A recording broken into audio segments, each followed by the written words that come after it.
বাঁচতে এসেছো, ক্ষমতা দেখাও কেন? ক্ষমতা দেখাও কেন? যে পরামর্শ আমি দিয়েছি সেই পরামর্শে আসেন। আমি বলেছি জীবনে 4টে জরুরি কাজ: 1, 5 ওয়াক্ত সালাত; 2, হালাল রুজি; 3, কোরআন তেলাওয়াত; 4, আড্ডা পিটা চিরদিনের জন্য হারাম। আড্ডা পিটা দুই ধরনের, একটা হলো এই মোবাইলে ঘন্টার ঘন্টা ল্যাংটা মেয়ে দেখা, এটা হলো এক আড্ডা পিটা। আর এক আড্ডা পিটা হলো দোকানে বসে চলছে এর বদনাম ওর বদনাম, আর ইয়াতে টিভিতে ল্যাংটা মেয়ে নাচছে আর সব বসে আছে মুরব্বীরা এসার সলাত আদায় করে। এরা মুরব্বী? ছি, ফু। ওকে জিজ্ঞাসা করেন, ওকে জিজ্ঞাসা করেন যে আপনি ভালো মানুষ। আমি আব্দুর রাজাক বিন ইউসুফ, আল্লাহ মাফ করা, আমার জীবনে কোনোদিন চায়ের স্টলে বসিনি, জীবনে কোনোদিন। 16 বছর আমার ছাত্র জীবন, 37 বছর চলছে শিক্ষক জীবন। 88 আগস্টের 20 তারিখ রোজ বুধবার বিকাল 3টা থেকে আমি শিক্ষক। আমি কোনোদিন চায়ের স্টলে বসিনি। আমার মা বলতো, 1, দোকানে বসিও না; 2, প্রাইভেট পড়ায়ও না; 3, কারোর সাথে বন্ধুতালি করো না; 4, দাওয়াত খায়ও না। নাচল মাদ্রাসা থেকে পায়ে হেঁটে রহনপুরে এসেছি, এই দৃশ্যগুলো আমার খুব মনে আছে। ওই স্টেশন থেকে এই স্টেশনে ট্রেন লাইন দিয়ে অনেক কয়েকদিন এসেছি। এসব এলাকার সাথে আমি খুব অতপ্রতভাবে জড়িত। আমি আপনাদের অন্তর থেকে ভালোবাসি। মিথ্যে সাক্ষী পৃথিবীতে 3য় মহাপাপ। জজ জানে না ঘটনা কি, এমনিতেই চলছে। উকিল জানে না ঘটনা কি, যে যেমন টাকা দিয়েছে তার তেমন কথা বলে। কথা বলা যখন শেষ হয়ে যাবে তখন সব নিজ নিজ টাকা নিয়ে বাড়ি চলে যাবে।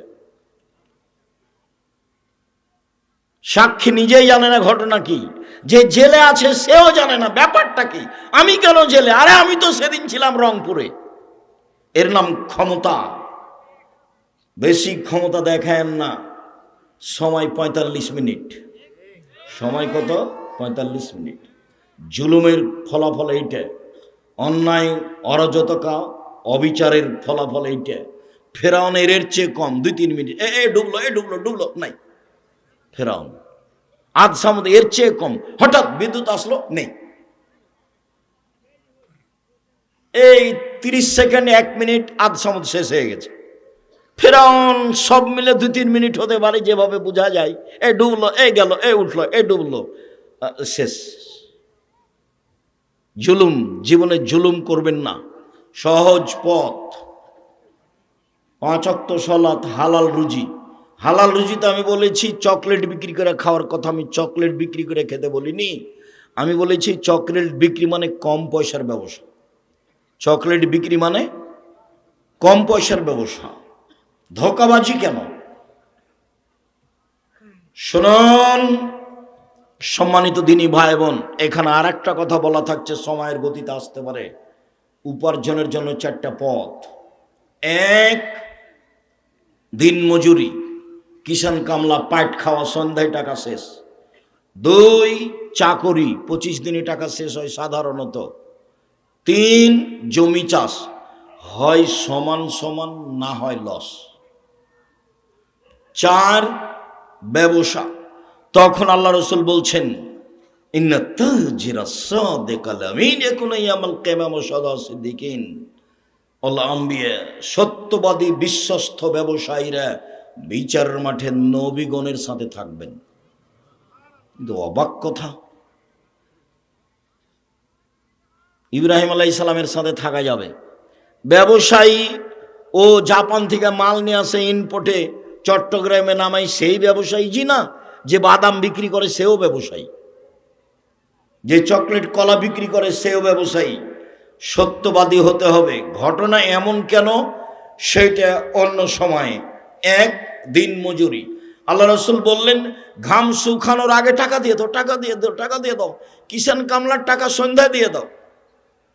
আর চাকরি, মাসিক বেতন নির্ধারিত করলেন, তারপর বলেন, এই সাবধান, এই সাবধান, যা বেতন দিয়েছিস সেটাই। কোন রকম করে যদি আবার টাকা ইনকাম করো তাহলে এটা আত্মসাৎ, সাবধান। 3, জমি চাষ। অন্তর শক্ত হয়ে যায়, পছন্দ করছেন না আল্লাহ নবী, অন্তর শক্ত হয়ে যায় জমি চাষে। মানুষ ভীরু হয়ে যায়, মানুষ সঠিক পথে আগাতে পারে না জমি চাষ। তাহলে তিনটেরই খুব ভালো ফল বললেন না। 4 ব্যবসা। তখন বলছেন সত্যবাদী বিশ্বস্ত ব্যবসায়ীরা নবীদের সাথে জান্নাতে থাকবেন। শুধু তাই নয়, আবার বলছেন ইয়া মাশারাত তুজ্জার, হে ব্যবসায়ীরা শোনো, ইন্নাল বাইআ ইয়াহজারুল কিযবাল হালাফ। ব্যবসাতে মিথ্যা কথা চলে আসে, কসম চলে আসে। ব্যবসাতে মিথ্যা কথা চলে আসে, কসম চলে আসে, অজান্তে চলে আসে। ফাসুবহু বিসাদকা, দান করে মিটিয়ে দাও। ব্যবসার সময় এভাবে বললেন। শুধুমাত্র ব্যবসা করে আপনি জাতির উপকার করতে পারেন, অসহায় মানুষের পাশে দাঁড়াতে পারেন। একটু আগে দানের কথা বলছিল, তা ভারত বাংলাদেশ পাকিস্তানে আমরা বুঝেছি যে যে দান চাই তার প্রয়োজনে চাই। মানে আমাদেরকে বুঝাতে ভুল করেছে। আমাদেরকে বুঝতে হবে আমি আমার প্রয়োজনে দান করি। ইবাদতের জগতে সবচেয়ে শক্তিশালী, ক্ষমতাধর, পাওয়ারফুল ইবাদত হলো দান। ইবাদতের জগতে সবচেয়ে শক্তিশালী, ক্ষমতাধর, পাওয়ারফুল ইবাদত হলো দান। সালাত আদায় করে জান্নাত পাওয়া যায়, জান্নাত কিনা যায় না। হজ করে জান্নাত পাওয়া যায়, জান্নাত কিনা যায় না। রমজান মাসে সিয়াম থেকে জান্নাত পাওয়া যায়, জান্নাত কিনা যায় না। দান এমন একটা জিনিস যা দিয়ে জান্নাত কিনা যায়। এরকম কোনো ইবাদত পৃথিবীতে নেই। দান এমন একটা ইবাদত যা দিয়ে মাল বালা মুসিবত দূর হয়ে যায়। দান এমন একটা ইবাদত যা দিয়ে সমস্যা দূর হয়ে যায়। দান এমন একটা ইবাদত যা দিয়ে কবরের শাস্তি বন্ধ হয়ে যায়। দান এমন একটা ইবাদত যা দিয়ে মরা মানুষের পাপ মিটে যায়, বুখারী মুসলিমের হাদিস। দান এমন একটা জিনিস যা হলো দলিল, বিচারের মাঠে আমি দাঁড়াবো, আমি জান্নাত পাবো। আল্লাহ বলবেন কেন? আমি বলবো আমার কাছে দলিল আছে, এই জমি আমার, এই যে দলিল, এই বাড়ি আমার, এই যে দলিল, জান্নাত আমি পাবো। কেন? এই যে আমার কাছে দলিল আছে। দান দিয়ে আল্লাহকে সন্তুষ্ট করা যায়, দান দিয়ে মানুষের পাপ মিটে যায়, যেভাবে পানি দিয়ে আগুন নিভিয়ে যায়। ওটা ব্যতিক্রম ইবাদত। শুধুমাত্র ব্যবসা করেই মানুষ অসহায় মানুষের পাশে দাঁড়াতে পারে। এই জন্য রাসূল সাল্লাল্লাহু আলাইহি সাল্লাম ব্যবসার কথাটি এইভাবে উল্লেখ করেছেন। বাকি পদ্ধতিতে মানুষ অসহায় মানুষের পাশে তেমন দাঁড়াতে পারে না। বলছিলাম শিরক। রাসূল সাল্লাল্লাহু আলাইহি সাল্লাম বললেন, পৃথিবীর মানুষ লা তুশরিক বিল্লাহ ওয়া ইন কুতিলতা হুররিকতা, জ্বালিয়ে দেওয়া হলেও শিরক করো না, হত্যা করা হলেও শিরক করো না, শিরক মহাপাপ। রাসূল সাল্লাল্লাহু আলাইহি সাল্লাম বলেন, আল্লাহ তাআলা বলেন, আদমের ছেলে মেয়ে শোনো, মা দাওয়াতনে রাজাউতানি, তুমি যেভাবে ডাকো আমি সেভাবে থাকি। তুমি যেভাবে ডাকো আমি সেভাবে থাকি। তুমি যেভাবে আশা পোষণ করো সেভাবে আমি পূর্ণ করে থাকি। তুমি যেভাবে আশা পোষণ করো সেভাবে আমি পূর্ণ করে থাকি। আমি ক্ষমা চাইলে ক্ষমা করে দিই। আমি পরোয়া করি না তুমি কত বড় পাপী। আমি পরোয়া করি না তুমি কত বড় পাপী। আদমের ছেলে মেয়ে শোনো, তোমাদের পাপ বেশি হতে হতে যদি আকাশে লেগে যায়, পাপ আর পাপ, আকাশ জমিন ভর্তি আছে। এরপরে যদি আমাকে বলো, যেভাবে বলো আমি সেভাবে থাকি। যেভাবে আশা পোষণ করো সেভাবে পূর্ণ করে থাকি। ক্ষমা চাইলে ক্ষমা করে দিই। পরোয়া করি না তুমি কত বড় পাপী। আমি পরোয়া করি না তুমি কত বড় পাপী। এই কথা আল্লাহ তাআলা আবার বিচারের মাঠে বলবেন। বিচারের মাঠে আমাদের সামনে আসবেন, এসে আল্লাহ বলবেন, আদমের ছেলে মেয়ে শোনো, বিচারের মাঠে তোমরা যেই পরিমাণ পাপ নিয়ে উপস্থিত হয়েছ সেই পরিমাণ আমি ক্ষমা নিয়ে উপস্থিত হয়েছি। তোমাদের যেই পরিমাণ পাপ আমার সেই পরিমাণ ক্ষমা। তোমাদের যেই পরিমাণ পাপ আমার সেই পরিমাণ ক্ষমা।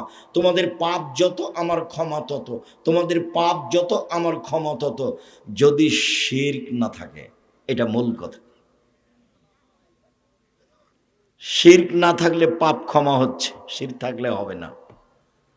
গাড়িটা চাঁপাইনবাবগঞ্জ যাবে, ঢাকা থেকে ছুটেছে দেশ ট্রাভেলস। সূর্য ডুবার সাথে সাথে গাড়িতে আলো দিলে, এই ছেলে গাড়িতে আলো দিলে কেন? মালিকে বলেছে সূর্য ডুবার সাথে সাথে গাড়িতে আলো দিতে হবে। তাহলে মালিক হিন্দু নাকি? এই কাজ তো হিন্দুদের। ব্যাপারটা কি বলার সময় বলছে, শাহ মখদুম রহমতুল্লাহ আলাইয়ের পবিত্র জমিনের লক্ষ্যে ছুটছে গাড়ি। শাহ মখদুমের বাবার জমি।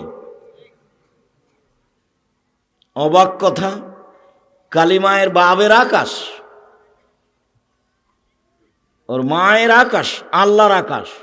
আমি যখন সিলেট কোর্টে দাঁড়ালাম 5,000 কোটি টাকার মামলা নিয়ে, তা আমাকে জজ বলছে, আপনি কি পিস টিভির আলোচক? বললাম জি। আপনার মামলাটা খারিজ করে দিলাম। সত্য পথে থাকেন, যা হবে হবে, সুলি হোক ফাঁসি হোক, অল্প দিন বাঁচতে এসেছি। আমি শিরক করে বাঁচতে রাজি নই। ইনশাল্লাহ আমি কখনো শিরক করে বাঁচতে রাজি থাকবো না। ঢাকাতে করোনা হয়েছে, এক লোককে দেখতে গেছি, জামিয়া সালাফিকে ভালোবাসে এই জন্য। তখন ওরা 2 ভাই বোন আছে আর ছেলে মেয়ে, আমাকে হাত দিয়ে অনুরোধ করছে, হুজুর ভিতরে যাবেন না, হুজুর ভিতরে যাবেন না, আপনি আমার আব্বার গায়ে হাত লাগান না। বলো কি তুমি? আমি রাজশাহী থেকে এসেছি তোমার বাপের গায়ে হাত লাগিয়ে দোয়া করে যাবো, এই জন্য তোমার বাপের গায়ে হাত লাগিয়ে দোয়া করবই। এতে যদি আমাকে করোনা ধরে, আমি বলবো না তোমার বাপের কারণে আমাকে করোনা ধরেছে, আমি বলবো পৃথিবী সৃষ্টির 50,000 বছর পূর্বে আমার নামে করোনা লেখা হয়েছিল, সেই জন্য ধরেছে। আমি তো এইটা বিশ্বাস করি, রাসূল সাল্লাল্লাহু আলাইহি ওয়াসাল্লাম বলেছেন, মানুষের 4টা জিনিস লেখা আছে পৃথিবী সৃষ্টির 50,000 বছর পূর্বে। 1 হায়াত, জীবন, 2 মরণ, 3 রুজি, 4 রোগ ব্যাধি। সেই দিন যদি আমার করোনা লেখা হয়ে থাকে, তাহলে আজকে আমাকে করোনা ধরবে যদি আমি পাথরের ভিতরে ঢুকে থাকি তবু। আর যদি সেদিন লেখা না হয়ে থাকে, আজকে ধরার কোনো প্রশ্নই আসে না। আমি ইসলামকে এইভাবে বিশ্বাস করি, স্বামীকে করোনা হয়েছে, স্ত্রীকে করোনা হয়নি, দুইজন একসাথে আছে। আর যার করোনা হয়েছে সে খাওয়ার পরে ফেলে দিচ্ছে, যে ফকিরে খাচ্ছে, ওকে করোনা ধরে না। আর আমি নাকি ওর গায়ে হাত দিলে করোনা ধরবে। অবাক কথা। সতর্কতাই যদি করোনা না ধরতো, তাহলে ঢাকা ফিউচার পার্কের মালিককে করোনা ধরতো না। তারা তো দেশের পানি খায় না। এটা হিসাব নিকাশ কিছু আছে। বোনাইয়া, শিরক করোনা, শিরক মহাপাপ। লোকমান হাকিম বলেন কিভাবে ছেলে মানুষ করতে হবে। আব্বু আকিমিস সালাহ, সালাত আদায় করো, ওয়া'মুর বিল মারুফ ওয়া নাহি আনিল মুনকার, ভালো কাজের আদেশ করো, মন্দ কাজের নিষেধ করো। পিতা ছেলেকে বলবেন, আব্বু সালাত আদায় করো, ভালো কাজের আদেশ করো, মন্দ কাজের নিষেধ করো। তার মানে ছেলে মেয়েকে ভালো কাজ জানতে হবে, মন্দ কাজ জানতে হবে। বাপি জানে না ভালো কাজ কাকে বলে, মায়ও জানে না ভালো কাজ কাকে বলে। চাঁপায় নবাবগঞ্জের নীতিতে বিবাহ দিয়েছে, কত কি বৈঠক করলো, কত থুবড়া আর কর্কট ক্ষীরকাচি আর কত আমাটা আর কত বরন্তা। তারপরে হঠাৎ একদিন ছেলে হয়েছে, তাই ও বাপ, তাই ও মা। জীবনে 2 দিন কানে জানে না বাপ মা কাকে বলে। চলেন আজকে সিরিয়াল দেখাবো ধারাবাহিকভাবে। আব্বু সালাত আদায় করো, আব্বু ভালো কাজের আদেশ করো, মন্দ কাজের নিষেধ করো। তার নাম বাপ। আমার ছেলে খুব ভালো, আমার ছেলে খুব ভালো, গোল্ডেন পেয়েছে, আমাকে বড় ডাক্তার করা লাগবে। ওর উদ্দেশ্যই খারাপ, ওর উদ্দেশ্য হচ্ছে টাকা ইনকাম। ও দেশে অন্যায় দেখতে পায় না, অবিচার দেখতে পায় না। গাড়িটা যখন ওই ইয়ের দিকে, কানসার্টের দিকে যাচ্ছে, মহানন্দার উপরে ব্রিজ, ও টাকা নিচ্ছে কেন? কদিন যে বন্ধ থাকলো, কে টাকা নেই? কেন নিবে?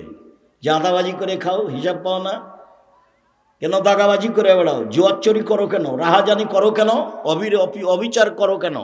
অন্যায় করো কেন? পৃথিবী অনেক বড়, নিজে উপার্জন করে নিজে খায়। আরে দিন মজুরি করে খাবো, তাতে কি আছে? মানুষের বাড়িতে কাজ করে খাবো, অরাজকতার সাথে আমি নই। দোকানে বসে আড্ডা পিটতে রাজি নই। এশার সালাত আদায় করে বাড়িতে গিয়ে ঘুমিয়ে যাব। দোকানে বসে আড্ডা পিটবো কেন? দোকানে বসে আর একজনের বদনাম কেন? তোমার জীবন 16 আনাই মিছে, মনে রেখো। তুমি, তোমাকে দেখলে আমাকে ওই পদ্ম বলে মনে হয়, যেই পদ্যে বলা হলো, বাবু বলছে মাঝিকে, মাঝি চাঁদ কেন বাড়ে কমে রে? মাঝি বলছে ওইসব কি আর আমি জানি? আরে দেখি তোর জীবন চারা নাই মিছে। মাঝি এসব হয় কেন রে? আমি কি জানি? দেখি তোর জীবন আটা নাই মিছে। মাঝি বল না এসবগুলো কিভাবে হয়? আমি কি আর জানি? দেখি তোর জীবন 12 আনায় মিছে। বাতাস উঠেছে, নৌকা হিলে উঠেছে। মাঝি বলে বাবু সাঁতার জানো বাবু? তো বাবু বলছে না রে মাঝি না। মাঝি বলছে এখন বাবু তোমার জীবন 16 আনায় মিছে, তোমাদের বাপ বেটার জীবন 16 আনায় মিছে। আমি আব্দুর রাজ্জাক বিন ইউসুফ বলে গেলাম, জীবনে কিছু করে গেলে না তোমরা, শুধু মানুষের সাথে অন্যায় অবিচার করে গেলে। দেবীনগরে আমার ক্লাস ফ্রেন্ড আব্দুল হাজি চেয়ারম্যান হয়েছে, তো বলছে আব্দুর রাজ্জাক তোর তোর তোর গ্রাম দিয়ে যে রাস্তাটা তোর বাড়ির উপর দিয়ে যাবে ওখান দিয়ে তো কি করবি? তো বলছে এক কাজ কর, যখন আমাদের বাড়ির সামনে যাবে তখন রাস্তাটা আমাদের জমিতে এইভাবে নিয়ে চলে যাবে, দিয়ে আবার ঘুরে এসে এভাবে যাবে। তো হাসছে, বলে এইভাবে বলছিস কেন? বলে কোনো সমস্যা নেই, ও করে দে। তার যদি মনে করিস যে 5 জনকে জিজ্ঞাসা করে করব, তো এই এন্তাজ মেম্বারকে বলিস যেটা বলবে সেটা করিস। বলে তোরা আসবি না, ওসব কাজে আমি যাই না। ওই সামাজিক এসব নোংরা কাজে আমার মুখের উপর আর একজন কথা বললো, এটা আমি জানি। ওদের যেটা ভালো লাগবে দখল করে নিতে বল। আমার ভাগ্নি বলছে যে ওরা এই বলছে, তুমি চুপ থাকবে, যা করবে করে নিবে। সম্মানিত দিনী ভাই বোন, জীবনে প্রতিশোধ নেবেন না, সফল হবেন।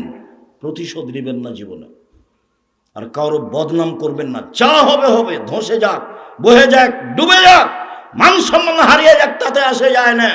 পাল্টা তার বদনাম করতে রাজি নই, করব না বদনাম, যা হবে হবে। তার বিরুদ্ধে মামলা করব না, জমি দখল করেছে। মামলা কারো বিরুদ্ধে করে মানুষকে জেল হাজত দিয়ে 1 মিনিটের জন্য আমি বাঁচতে রাজি নই।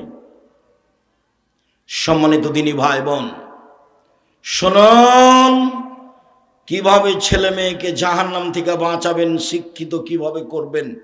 এবার শুরু হয়ে গেল, একসাথে বাপ মা জিম্মেদার।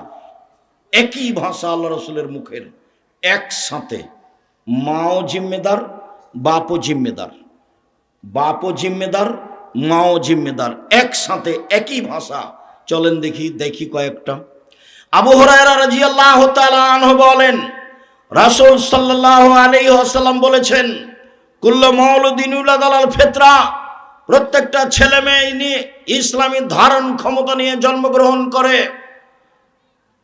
ফাবুহু ইউহাবেদানিহি, তার পিতামাতা তাকে ইহুদি করে দেয়। ইমাজ্জিসানিহি, তার পিতামাতা তাকে আগুন পূজক করে তোলে।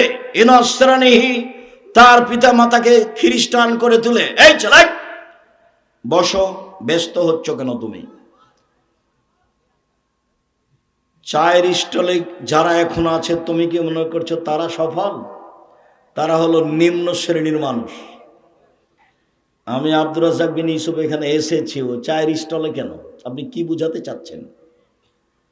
যেখানে জিলাপি বিক্রি হচ্ছে সেখানে আপনার মেয়ে কেন গেছে? ও ক্লাস 10-এ পড়ে, ওকে হিন্দুর মেয়ে নাকি? ও ইহুদির মেয়ে? আপনি বাপ, আমি আপনাকে বাপ বলে ডাকতে নিষেধ করেছি, আপনার মেয়ে যেন আপনাকে চাচা বলে ডাকে। চলেন আপনাকে দেখাচ্ছি আজকে। আর আপনার স্ত্রীকে আপনার মেয়ে যেন খালা বলে ডাকে। আপনি বাপ হিসেবে উপযুক্ত বাপ নন, এই জন্য আপনাকে চাচা বলে ডাকা উচিত। আমি নিশ্চিত জানি আপনি বাপ, আমি জানি আপনি বাপ, তারপরে আমার আফসোস বলছে, আমার দুঃখ বলছে আপনার ছেলে আপনাকে চাচা বলে ডাকুক। জবাব আমি দিব কেন? ওই যে ওখানে মেয়ে আপনার দোকানে বসে আড্ডা পিটছে, জিনিস কিনছে, ওর বাপ নেই, ওর ভাই নেই, ওর স্বামী নেই, ওর দেবর নেই, ওর ভাসুর নেই, ওর বোনের ছেলে নেই, ওর ভাইয়ের ছেলে নেই। ও কোন শরমে ওখানে এই যে জিনিস কিনে? কোন শরমে কিনে? কোন হায়ায় কিনে? কোন লজ্জায় কিনে? ওর বাপ কাপুরুষ, সেই জন্য যায় ওখানে। ওর স্বামী কাপুরুষ, সেই জন্য যায়। কাপুরুষ স্বামী জাতির অন্যায় করে তাহাজ্জুদ পড়ে জান্নাত কিনতে চান। জান্নাত অত সহজ? দেখি জান্নাত কেমন সহজ না হালকা। রাসূল সাল্লাল্লাহু আলাইহি ওয়াসাল্লাম বলছেন, হজবাতিন নার বিশাওয়াত, মনের ইচ্ছাতে জান্নাত মাকারে, নিয়ম নীতি কষ্ট ক্লেশ ত্যাগ তিতিক্ষা অনেক কিছু দিয়ে জান্নাত ঘেরা আছে। জান্নাত তো সহজ নয়, জাহান্নাম সহজ। মন মতো চললেই জাহান্নামে যাওয়া যায়। জাহান্নাম যেতে কষ্ট লাগে না, সমস্যা হয় না। রাসূল সাল্লাল্লাহু আলাইহি সাল্লাম বলছেন প্রত্যেকটা ছেলে মেয়ে ইসলামী ধারণ ক্ষমতা নিয়ে জন্মগ্রহণ করে। প্রত্যেকটা ছেলে 5 ওয়াক্ত সালাত আদায় করতে পারবে, করলো না কেন? প্রত্যেকটা ছেলে এশার সালাত আদায় করে বাড়ি চলে যেতে পারবে, গেল না দোকানে বসলো কেন? প্রত্যেকটা মেয়ে নখ কেটে ছোট করতে পারবে, নখ বড় রাখলো কেন? নখে নেইল পালিশ লাগালো কেন? ইহুদি খ্রিস্টানদের পতিতালয়ের মেয়েরা নখে নেইল পালিশ দেয়, ইহুদি খ্রিস্টানদের পতিতালয়ের মেয়েরা নখে নেইল পালিশ দেয়। ভুরু তুলে চিকন করলো কেন? দাঁত ছিলে চিকন করলো কেন? মাথার সামনের চুল ছোট করলো কেন? পুরুষের পোশাক শার্ট প্যান্ট পরেও বাজারে যায় কেন?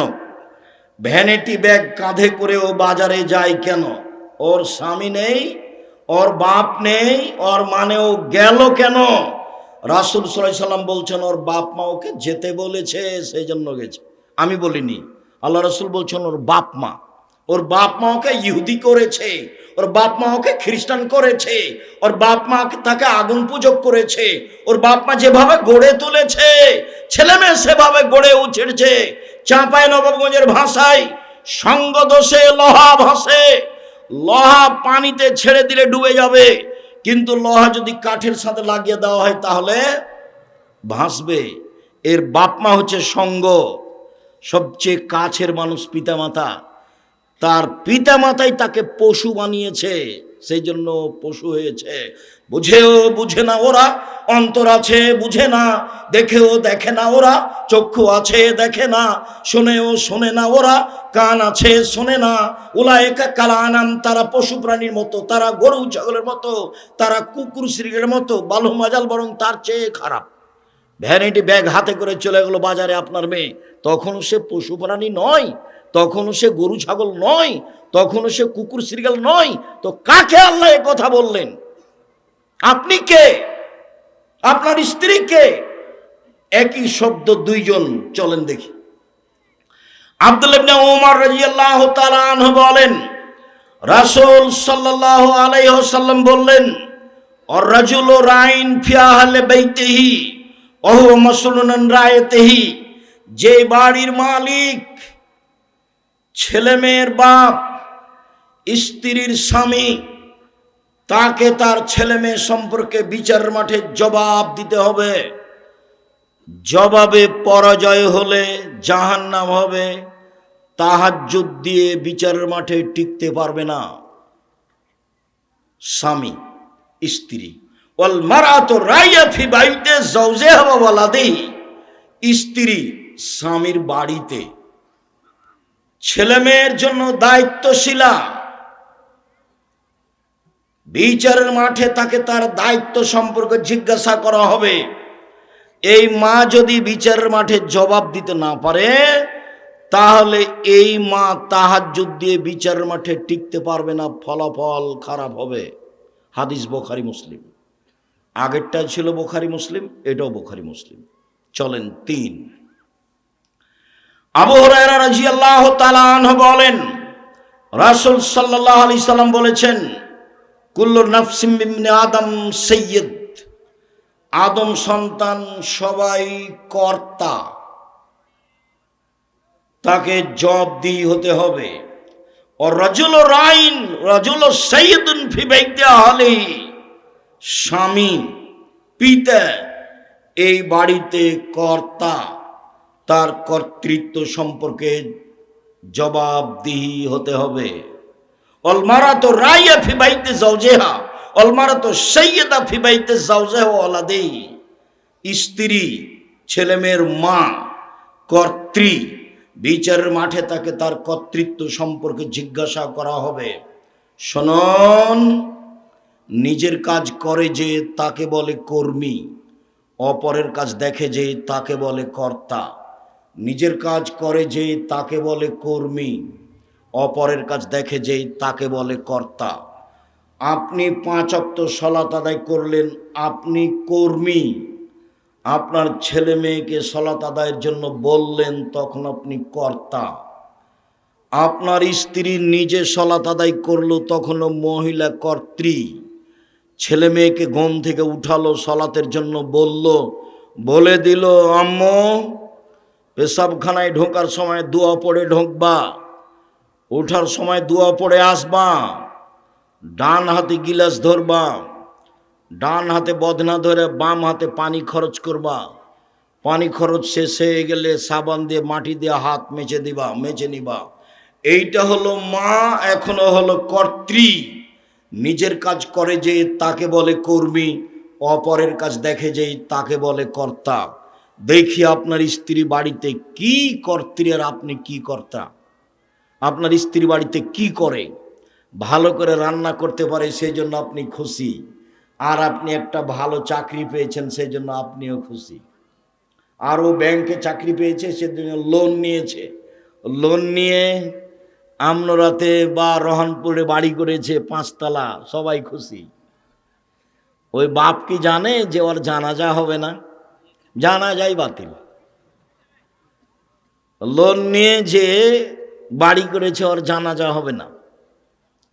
রাসূল সাল্লাল্লাহু আলাইহি সাল্লাম সালাতে সালাম ফিরার পূর্বে একটা দোয়া পড়তেন, আল্লাহুম্মা ইন্নী আউযু বিকা মিন আযাবি জাহান্নাম, আউযু বিকা মিন আযাবিল কবর, আউযু বিকা মিন ফিতনাতিল মাসিহিদ দাজ্জাল, আউযু বিকা মিন ফিতনাতিল মাহি ওয়াল মামাত, আল্লাহুম্মা ইন্নী আউযু বিকা মিনাল মা'সামি ওয়াল মাগরাম।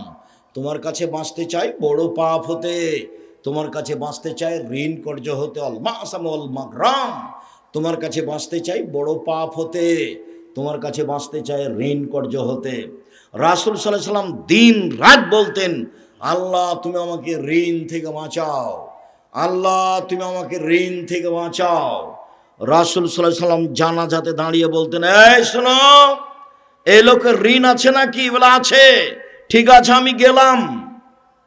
কেউ পরিশোধ করার আছে? জি আছি আমি। ঠিক আছে, তুমি পরিশোধ করে দাও, জানাজা করালাম। এই লোকের ঋণ আছে? জি। কেউ পরিশোধের আছে? নেই। আমি চলে গেলাম, জানা যায় নাই তার। আর এখন তো লাশ রেখে চলছে ঘন্টার ঘন্টা বক্তব্য। আরো যদি দল পার্টি করে থাকে তাহলে আরো। মরার সাথে সাথে তাকে জানাজা দিয়ে মাটি দিতে হবে, এটা আদেশ। আদেশ ধুয়ে মুছে গেছে। চাঁপাইনবাবগঞ্জের মানুষ বেশিরভাগ আহলে হাদিস, মানে হাদিস মেনে চলে। আমার 40 বছরের মধ্যে তারা কোনোদিন রাসূলের পদ্ধতিতে বিবাদ হয়েছে তা আমার জানা নাই। আর তাফসির মাহফিল করে, দুঃখিত, আমি আপনাকে কষ্ট দিতে আসিনি। আমি রহনপুরের তাফসির মাহফিল জানি, আমি চাঁপাইনবাবগঞ্জের তাফসির মাহফিল জানি, ভালোভাবেই জানি। আমাকে সুলতানগঞ্জ গোদাগাড়ির এক তাফসির মাহফিলে আমার এক চাচাতো ভাই এসে বলছেন, মারা গেছে ও, বলছে আজকে রাত তাফসির করলো, এই তাফসির তোরা জানিস না। কি করলো? আরে তোরা জানিস না তো আর কি বলবো? আর কিছু বলবেন তো, কি তাফসির করলো? তোরা জানিস না, অথবা ওই তাফসির তোদের বলা হবে না। কিছু বলেন শুনি, কি তাফসির করলো? তখন বলছে, শোন, ছাড়বি না যখন, শোন কি বলেন দেখি। আদম আলাইহিস সালাম ঘুম থেকে উঠে দেখেন পাশে সুন্দরী টকটকে ঝকঝকে মহিলা। আদম আলাইহিস সালাম হাত বাড়ালেন, ফেরেশতা বললেন থামেন। আদম আলাইহিস সালাম বললেন, কেন? মোহর দিতে হবে। আদম আলাইহিস সালাম বলছেন, মোহর আবার কি? তখন ফেরেশতারা বলছেন, মুহাম্মদ সাল্লাল্লাহু আলাইহি সাল্লামের উপরে 1000 বার দরুদ পড়ে দিতে হবে। এই হলো মোহর। দুঃখিত, নাউজুবিল্লাহি মিন জালিক। পৃথিবীতে সবচেয়ে বড় শিক্ষিত মানুষ আদম আলাইহিস সালাম। আল্লাহ বলছেন কোরআন মাজিদে, আমি আদমকে সব কিছু শিখিয়ে দিয়েছি। পৃথিবীতে এমন কোনো জিনিস নাই, কীট পতঙ্গ নাই, যেটা আদম আলাইহিস সালাম জানতেন না। পৃথিবীর সবচেয়ে বড় শিক্ষিত মানুষ আদম আলাইহিস সালাম, সব কিছু জানতেন। যাকে আল্লাহ সব কিছু শিখিয়ে দিলেন, তিনি বউকে কিভাবে হালাল করতে হবে সেটাই জানলেন না, ধর্ম পাগল হয়ে গেছে। धर्म राजशाही चांपाईगंज हवाई लड्डू दोनों हाथ में लड्डू भाई, जो चाहे उसको खा ले, जो चाहे उसको छोड़ दे। बोल हिसाब ए ताफसीर मिथ्या।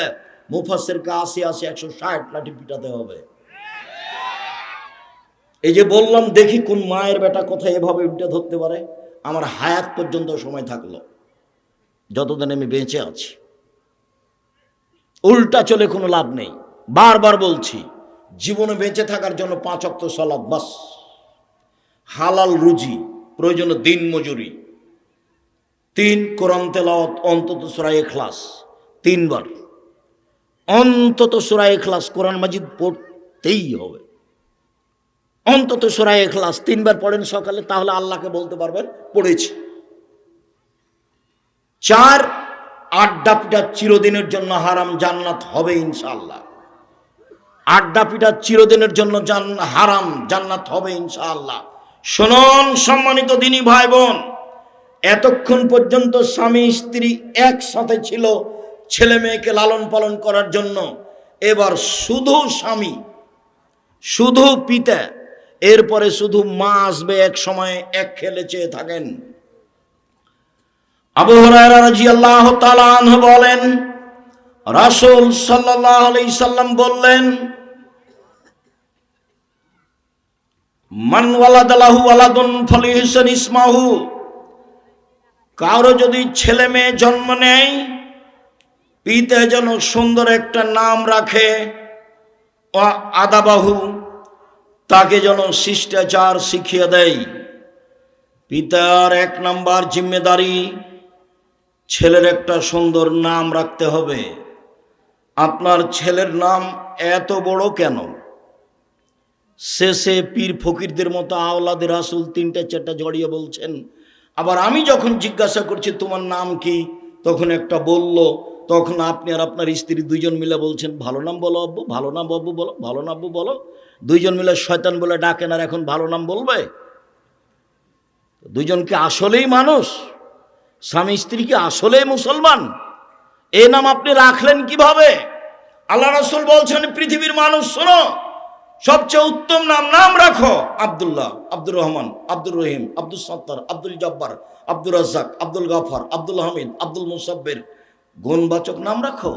2 নবীদের নাম রাখো, ঈসা, মুসা, মোহাম্মদ, আহমদ, ইব্রাহিম, ইদ্রিস, ইয়াহিয়া, সুলাইমান, দাউদ।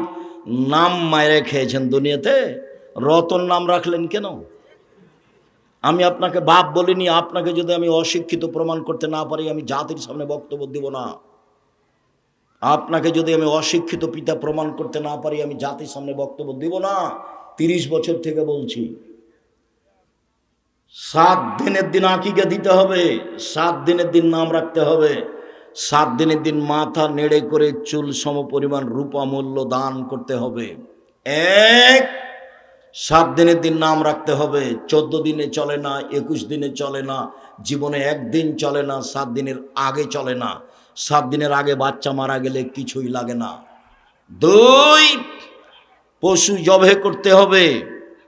3 মাথা নেড়ে করতে হবে।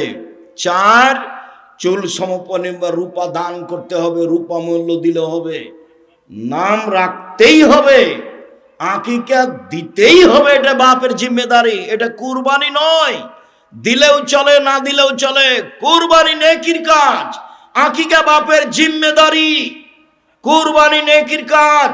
কুরবানি মানে চোখ ঠিকঠাক আছে কিনা দেখো, পা ঠিকঠাক সুন্দর আছে কিনা দেখো, দাঁত উঠেছে কিনা দেখো, কান সুন্দর আছে কিনা দেখো, লেজ ঠিকঠাক আছে কিনা দেখো, মোটা তাজা কিনা দেখো, গ্রামে ফকির মিসকিন আছে কিনা দেখো। কুরবানি মানে নেকি।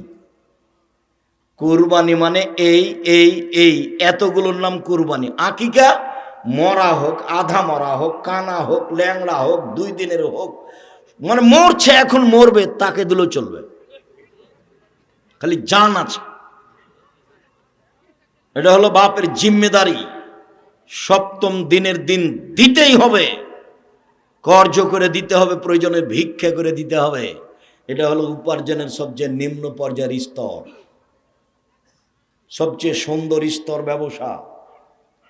তারপরেরটা জমি চাষ, তারপরেরটা চাকরি, তারপরেরটা দিনমজুরি, আর শেষে আছে ভিক্ষা। আসছে এক পর্যায়ে ছেলে মেয়েকে ভিক্ষা করে পড়াতে হবে। আসছে, দেখেন, আপনাকে আমি প্রমাণ দেখিয়ে ছাড়ব। শুনুন সম্মানিত দিনী ভাই বোন, ছেলে মেয়েকে শিষ্টাচার শিখাতে হবে। শিষ্টাচার কি জিনিস? শুধু নাম শুনেছি শিষ্টাচার, কোনোদিন বুঝিনি কাকে শিষ্টাচার বলে। লন্ডনের একটা বড় জায়গা আছে বার্মিংহাম। ফজরের সালাত আদায় করে নাস্তা করতে বাড়িতে ঢুকলাম। আগে আগে বাড়ির মালিক যাচ্ছে, পিছে পিছে আমি যাচ্ছি। বাড়ির ভিতর থেকে একটা ছেলে বের হয়ে আসলো, 18-20 বছর বয়সের ছেলেটা এসে বলল গুড মর্নিং। পিতাও বলল গুড মর্নিং। আমি পিছে আছি, এখন আমি কি করতে পারি? আমি অবাক হয়ে গেলাম। খেতে বসে বলছি, ভাইজান, লন্ডন টাকা উপার্জন, টাকা ইনকাম করতে এসেছি, আদর্শ বিক্রি করতে আসিনি। এটা হতে পারে না। ওর জন্য গুড মর্নিং, আর আমার আপনার জন্য আসসালামু আলাইকুম। 1 কোটি গুড মর্নিং এক পাল্লায় দেন, আর একটা আসসালামু আলাইকুম এক পাল্লায় দেন, দেখি কোনটা ভারী হয়। আপনি আমাকে 1 গ্লাস পানি দিলেন, আমি বললাম থ্যাংক ইউ, এটা একটা আদর্শ। ভাইজানকে 1 গ্লাস পানি দিলেন, উনি বললেন জাযাকাল্লাহ খায়ের, এটা একটা শিষ্টাচার, এটা একটা আদর্শ। বলেন কোনটা ভালো? 1 কোটি থ্যাংক ইউ এক পাল্লায় দেন, আর একটা জাযাকাল্লাহ খায়ের আপনি এক পাল্লায় দিয়ে ওজন করেন, দেখি কোনটা ভারী হয়। জাযাকাল্লাহ খায়ের আল্লাহর পক্ষ থেকে জিবরাইলের মাধ্যমে মুহাম্মদ সাল্লাল্লাহু আলাইহি ওয়াসাল্লামের মাধ্যমে আমাদের কাছে এসেছে, আর থ্যাংক ইউ মানুষে বানিয়েছে। দুটো সমতা হতে পারে? কোনোদিন হবে না। ছেলে মেয়েকে আদর্শ শিখিয়ে দিল, শিষ্টাচার। বাপ মা জানে না কাকে শিষ্টাচার বলে। আব্বু, বাড়িতে সালাম দিয়ে ঢোকো, তার নাম শিষ্টাচার। সালাম দিয়ে বাড়ি থেকে বের হও, তার নাম শিষ্টাচার। আব্বু, ডান পায়ের জুতা আগে পরো, তার নাম শিষ্টাচার। বাম পায়ের জুতা আগে খোলো, তার নাম শিষ্টাচার। জামার ডান হাতটা আগে গায়ে লাগাও, তার নাম শিষ্টাচার। খোলার সময় বামটা আগে খুলো, তার নাম শিষ্টাচার। মসজিদে ঢোকার সময় ডান পা আগে দাও, তার নাম শিষ্টাচার। বাম পা পরে দাও, তার নাম শিষ্টাচার। ডান কাতে ঘুমাও, তার নাম শিষ্টাচার। রাস্তায় মানুষ পড়লে তাকে সালাম দাও, তার নাম শিষ্টাচার। পেশাব পায়খানায় ঢুকলে দোয়া পড়ে ঢোকো, তার নাম শিষ্টাচার। বের হয়ে আসলে দোয়া পড়ে বের হয়ে আসো, তার নাম শিষ্টাচার। দরজা বন্ধ করলে বিসমিল্লাহ বলো, তার নাম শিষ্টাচার। খাদ্য দ্রব্যাদির পাতিল ঢাকার সময় বিসমিল্লাহ বলো, তার নাম শিষ্টাচার। পাতিলের এক পাশ থেকে ভাত তরকারি উঠাও, তার নাম শিষ্টাচার। বাচ্চারা এক পাশ থেকে খাবে, তার নাম শিষ্টাচার। ডান হাতে খাবে, তার নাম শিষ্টাচার। বাম হাতে পেশাব পায়খানা করার পরে পানি খরচ করবে, তার নাম শিষ্টাচার। শিষ্টাচার কাকে বলে? ইসলামে 1 গিলাস পানি পান করলে 5টা শিষ্টাচার লাগে। অবাক ধর্ম। এর আগে ছিল যেটা, সেটার নাম জাহেলিয়াত, আর এখন যেটা এসে সেটা ইসলাম। 1 মিনিট, এই ছেলে, কোনো কাজ আমাকে দেখায়ও না। জাহেলিয়াত দেখাচ্ছি তোমাকে, আর ইসলাম দুইটা মুখামুখি। জাহেলিয়াত আল্লাহ বলছে ওয়াকারনা ফি বুয়ুতিকুন্না ওয়ালা তাবাররুজনা তাবাররুজাল জাহেলিয়াতিল উলা। হে মুসলিম মহিলা, তোমরা বাড়িতে থাকো। বন্যতার যুগে, বর্বরতার যুগে, অসভ্যতার যুগে, জাহেলিয়াতের যুগে মেয়েরা যেভাবে প্রদর্শন দিয়ে চলতো, ভ্যানিটি ব্যাগ ঘাড়ে করে, সেভাবে তোমরা চলো না। আল্লাহ বলছেন এটা জাহেলিয়াত। এখন ইসলাম চলে এসেছে, এটা চলবে না। মুহাম্মদ সাল্লাল্লাহু আলাইহি সাল্লাম বিদায় হজের লম্বা ভাষণে বললেন এক পর্যায়ে, পৃথিবীর মানুষ শুনে রেখো, কুল্লু আমরিন মিন জাহেলিয়াত তাহতা কাদামাইয়া। জাহেলিয়াতের যুগের যত নিয়ম কানুন ছিল, জাহেলিয়াতের যুগের যত কৃষ্টি কালচার ছিল, জাহেলিয়াতের যুগের যত আদব কায়দা ছিল, সব আমি মুহাম্মদ সাল্লাল্লাহু আলাইহি ওয়াসাল্লাম আর দুই পায়ের নিচে রেখে দিলাম।